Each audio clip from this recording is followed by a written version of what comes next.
ನೋಡ್ರಿ, ಇವತ್ತು ಪೊಲೀಸು ಮತ್ತು ಮಾಧ್ಯಮಗಳು ಇದನ್ನು ಟೈಟಾಗಿ ತೊಗೊಂಡೈತಿ. 164 ಸ್ಟೇಟ್ಮೆಂಟ್ ಐತಿ.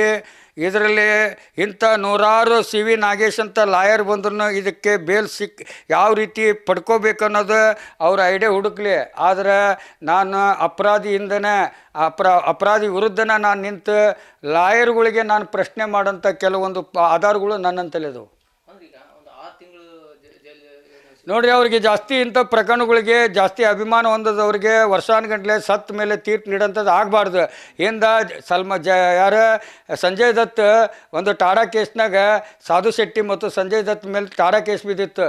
ಅವಾಗ ಸಂಜಯ್ ದತ್ತಿಗೆ ಒಂದು ಪ್ರಕರಣ ದಾಖಲೆ ಮಾಡಿ ಕೆಲವೇ ದಿನದಲ್ಲಿ ಜಾಮೀನು ಮೇಲೆ ಹೋಗಿ 23 ವರ್ಷ ಅವನು 20 ವರ್ಷ ಜಾಮೀನು ಮೇಲೆ ಇದ್ದು ನೂರಾರು ಪಿಕ್ಚರ್ ತೆಗೆದು ಕೋಟ್ಯಾನುಗಟ್ಟಲೆ ದುಡ್ಡು ಮಾಡಿದ. ಕೊನೆಗೆ ಅವನು ಅಪರಾಧಿ ಆದ. ಅವಾಗ ರೊಕ್ಕ ಕೊಟ್ಕೊಟ್ಟು ರಿವಿಷನ್ ತೊಗೊಂಡು ಬೇಗ ರಿಲೀಸ್ ಆಗಿ ಹೋಗ್ಬಿಟ್ಟ. ಇಂಥವೆಲ್ಲ ಸಲ್ಮಾನ್ ಖಾನ್ ಪ್ರಕರಣ ಆಗಿರಲಿ, ಯಾರು ನಮ್ಮ ಶಾರುಖ್ ಖಾನ್ ಮಗನ ಪ್ರಕರಣ ಆಗಿರಲಿ, ಇಂಥವಕ್ಕೆ ಲಾಯರ್ಗಳು ಮುಂದೆ ಬರ್ತಾರೆ. ಇಂಥ ಸಿ ವಿ ನಾಗೇಶ್ ಅಂತವ್ರು ಒಬ್ಬ ನಿರುಪರಾಧಿಗೆ ನ್ಯಾಯ ಕೊಡಿಸ್ಬೇಕು, ಅವ್ನ ಹೆಂಡತಿಗೆ ನ್ಯಾಯ ಕೊಡಿಸ್ಬೇಕು, ಆಕೆ ಹೊಟ್ಟಿನ ಮಗುಗೆ ಒಂದು ನ್ಯಾಯ ಕೊಡಿಸ್ಬೇಕು ಅನ್ನೋಂಥವ್ರೆ ಇಲ್ಲ. ಕಾನೂನು ಕೈ ತೊಗೊಂಡವ್ರಿಗೆ ಬೆಂಬಲ ಕೊಡೋದಿದ್ರೆ ಇವತ್ತು ಸಾಕ್ಷಿಗಳ ಮಾರಾಟ ನಡೀತೈತಿ.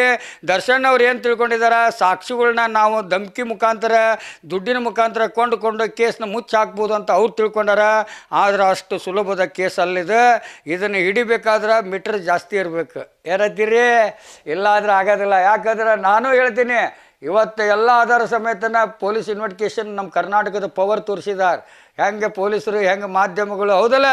ಇವತ್ತು ಮಾಧ್ಯಮಗಳಿಗೆ ನಿಂದನೆ ಮಾಡಿದ್ದಕ್ಕೆ ಅವರು ಇಂಟ್ರೆಸ್ಟ್ ಆಗಿ ಈ ಕೇಸ್ನ ಬೆಳಕಿಗೆ ತಂದಿದ್ದಾರೆ. ಯಾಕೆ ಹೇಳು? ಯಾವ ಮಾಧ್ಯಮ ಅಂತ ಹೇಳಿದ ಅಂಗಕ್ಕೆ ಅವಮಾನ ಮಾಡಿದ್ರೆ ಅದು ದೇವ್ರಿಗೆ ಕ್ಷಮಿಸಂಗಿಲ್ಲ ಅಂತ ನಾ ಹೇಳ್ತೀನಿ.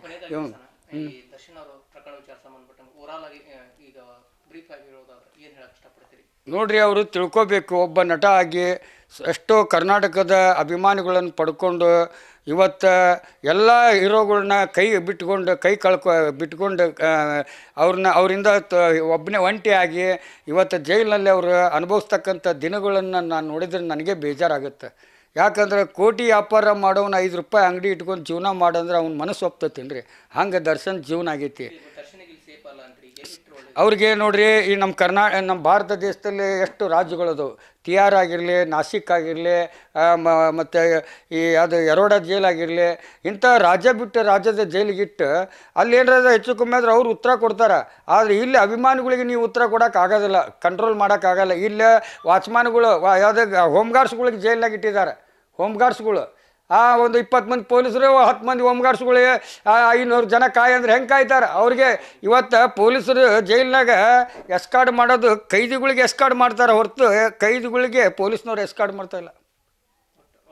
ಹೌದೌದೌದು. ಅಲ್ಲಿ 8 ಮಂದಿ ಕುತ್ಕೊಂಡು ರೆಮ್ಮೆ ಆಡ್ತಾಯಿದ್ರು, 3 ರೂಪಾಯಿ ತೊಗೊಂಡು ಅಲ್ಲಿ ಒಬ್ಬ ಪೊಲೀಸ್ ಕಾಯ್ತಿರ್ತಾನೆ. ಇದು ಒಂದು ಜೀವನ. 100 ರೂಪಾಯಿ 150 ಕೊಟ್ಟರೆ ಒಂದು 90 ಬಾಟ್ಲಿ ಕೊಡ್ತಾನೆ. 9-12 ಗಂಟೆಗೆ ಕ್ಲೋಸ್ ಗೊತ್ತಾಕತಿ. ಅಲ್ಲಿ ಬಂದು ಅಮಾಯಕರನಾಗೆ ಫೋನ್ಪೇದಲ್ಲಿ ಡೀಲ್ ಹಾಕಿಸ್ಕೊಳ್ಳೋಂಥ ಡೀಲ್ಗಳು ನಡೀತವೆ. ಇವತ್ತು ದೊಡ್ಡ ಕ್ರಿಮಿನಲ್ ಸ್ಥಳ ಯಾವುದಂದ್ರೆ ಕಾನೂನು ಏನು ಇಟ್ಟೈತಲ್ಲ, ಪರಿವರ್ತನೆ ಜಗದ ನಿಯಮ ಅಂತ ಜೈಲುಗಳು, ಅಲ್ಲಿ ದೊಡ್ಡ ಅಪರಾಧಗಳು ನಡೀತವೆ. ಕೊಲೆ ಆಗಿದ್ದವು, ಇಂಟ್ರೆಸ್ಟ್ ರೇಪ್ ಇದು ಎಸ್ಕೇಪ್ ಆಗಿದ್ದಾರೆ. ಅಲ್ಲಿ ಎಲ್ಲೇ ಬಳ್ಳಾರಿಯಲ್ಲಿ ಅಬ್ಬಾಯಿ ಪೀರಿಯಡ್ನಲ್ಲೇನೇ ಆಗಿದ್ದಾರೆ. 4 ಮಂದಿ ಒಂದು ಸಲ ಗೋಡೆ ಹಾರೋಗಿದ್ದಾರೆ. ಒಳಗಡೆಗಿದ್ದವರು ಸೆಲ್ನಿಂದ ಹೊರಗೆ ಬಂದು ಆಮೇಲೆ ಗೋಡೆ ಹಾರಿ ಹೋಗಿದ್ದಾರೆ. ಅಂದರೆ ಅವ್ರು ಎಂಥ ಕ್ರಿಮಿನಲ್ ಇರಬೇಕು, ಅವ್ರಿಗೆ ಎಂಥ ಬಂದೋಬಸ್ತ್ ಕೊಟ್ಟಿರ್ಬೇಕು.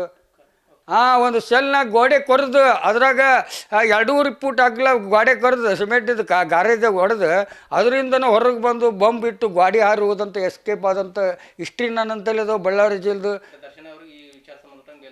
ಸಿಗೋದಿಲ್ಲ. ಯಾಕಂದ್ರೆ ಬಳ್ಳಾರಿ ದುಗ್ಗಮ್ಮನ ಆಶೀರ್ವಾದ ಹೆಂಗೈತೆ ಅಂದರೆ, ಒಳ್ಳೆತನದಿಂದ ಆ ಜೈಲಿನ ಕಾಲ ಕಳೆದ್ರೆ, ನಾನು ಸಂಗನ ಕಲ್ಲು ಅಂತ ಐತಿ ಜೈಲು ಆಸ್ತಿ, ಅಲ್ಲಿಗೆ ಹೋಗಿ ದುಡಿದು ಬಂದಿದ್ದೀನಿ ನಾನು, ಬಾವಿ ಕಟ್ಟಿ ಬಂದಿದ್ದೀನಿ ನಾನು.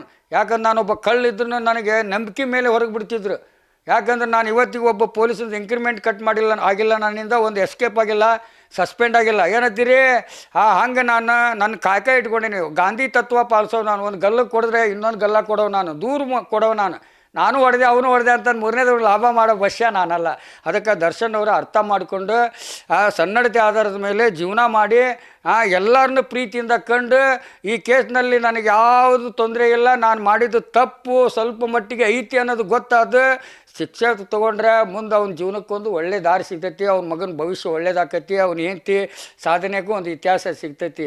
ಈ ರೀತಿ ರೌಡಿಗಳ್ನ ಇಟ್ಕೊಂಡು ಆ ಜೈಲ ಈ ಜೈಲು, ಈ ಬೆಂಗಳೂರು ಜೈಲ್ನಾಗ ಅವನಿಗೆ ಆ ಥರ ಆಟ ಆಡ್ಯಾರಂದ್ರೆ ಇನ್ನು ಕಾಂಜಿ ಪಿಂಜಿ ಜೈಲುಗಳಲ್ಲಿ ಅವನು ಏನು ಬೇಕಾದಷ್ಟು ಆಟ ಆಡ್ತಾನಂತ ನಾನು ಹೇಳ್ತೀನಿ. ಅದಕ್ಕೆ ಅವನಿಗೆ ತಿಹಾರ್ ಜೈಲು ಶ್ರೇಷ್ಠ.